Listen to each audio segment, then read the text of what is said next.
Andito po ba si Miss Joey Cruz? Miss Joey Cruz, andito po ba? Yes, Mr. Chair. Okay, Asan po siya? Asan po siya? Ayan. Oo. Gusto ko lang po alam nyo, sa totoo lang, marami po akong natatanggap na bashing eh. Hindi ko pinapansin. Hindi ko pinapansin yon. Katulad ni Kabayan, hindi ako naiinsulto, hindi ako nababagabag, hindi ko pinapansin, wala namang katotohanan yun eh. Ano? Kaya hindi ko pinapansin yan. Alright.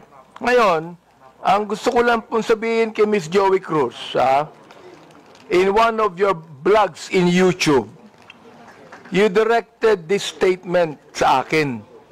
No? Akin mismo. Unang-una, hindi naman kita kilala. Hindi naman kita kaaway. Wala naman akong ginawang masama sa'yo. Tama ba ako, Mr. Chair? Meron po ba akong ginawang masama sa inyo? There is no personal action. Kaya nga, Mr. Chair, sagutin mo lang ako. Meron po ba akong ginawang masama sa inyo?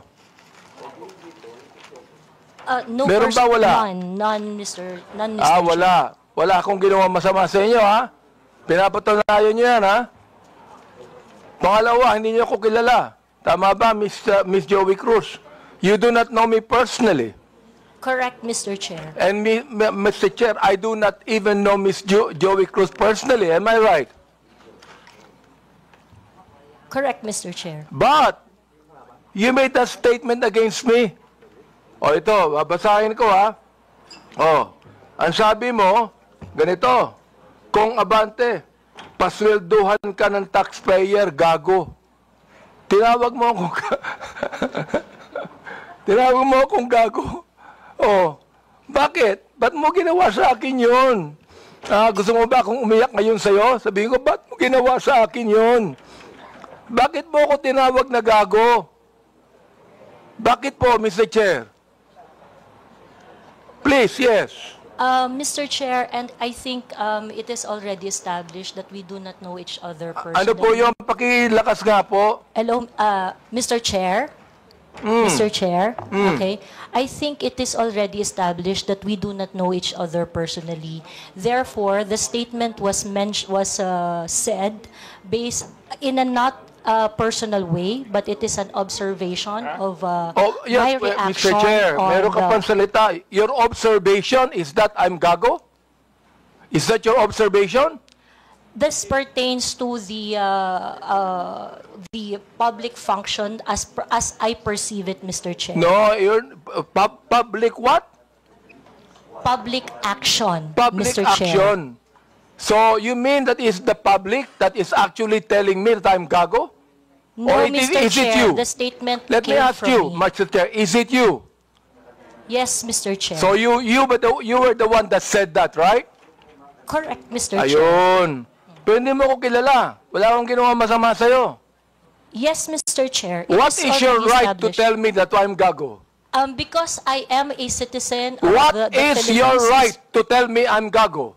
That is part of my freedom of speech, Mr. Oh, Chair. is that right? Yes, Mr. Chair. So your freedom of speech is to tell a person that he is gago? Freedom of speech ba yan? My freedom of speech, part of my freedom Ang of galing speech is mo. to react Ang on the galing mo. action of Ito a public pa, official. sinabi mo ha, in another post, ito sirahin mo. Pero alam mo, kaya tayo nagmi-meeting dito, para mini-mention ko ito, no? Pero sa totoo lang, hindi ko pinansin yan, matagal na yan eh. Di ba? Hindi ko pinansin yan. Ito ha, ang sabi mo, you know, Kong Benny Abante, I can find all of this. Isasampal ko ito sa pagmumukha mo. Is that still freedom of speech? Mr. Chair, I am not very familiar. Yes with or that no, post. Mr. Chair? Is that still, you think, freedom of speech? When you said, isasampal ko ito sa pagmumukha mo. Mr. Is Chair, that freedom of speech? yes, Mr. Chair. Ganon. Oo. So, ibig sabihin, ganito. If I tell you right now, sasampalin kita freedom of speech yan. That's part of your freedom, Mr. Chair. Pag sinampal kita, hindi na freedom of speech yan. Of course, sir. It's overt Ay, hindi action na. already. Yes, Hindi sir. na, no? Yes, sir. Oo, ang galing. Mahusay ito. Oo, magaling ka. Oo. Ang sabi mo, I'm going to be Hindi ko masabi to, Mr. Chair. F-U-C-K-E-D. Prepared. Binanggit mo yon? Mr. Chair, Bakit naman? Mr. Chair, Ano may ba I nagawa know kong when kasalanan that post sa'yo? was posted? Mr. Chair? Oh. Mr. Chair, so that I can answer intelligently on the question You of... can, Mr. Chair, may I know you can the date answer of the intelligently, I but cannot what you answer... said here, is that intelligent? Let me ask you, Mr. Chair. Nung sinabi mo, Conbene Abante, I can find all of this, isasampal ko ito sa pagmumukha mo. Is that intelligent? Mr. Chair, I cannot intelligently answer if I do not know when the post was posted. You don't know, Mr. Yes, Chair? Mr. Chair, I think in a day I post maybe 50, Well, 50 posts in a day. I would like to understand, It Mr. means, Chair. Mr. Chair, that you can post something today and you forget that tomorrow. Am I right? That is correct, Mr. Chair. That's very likely. So, pakiklaro nga, Mr. Chair. Ano yung isasampal mo sa pagmumukha ko? That is why, Mr. Chair, for me to intelligently answer your question, I need to know when it was posted.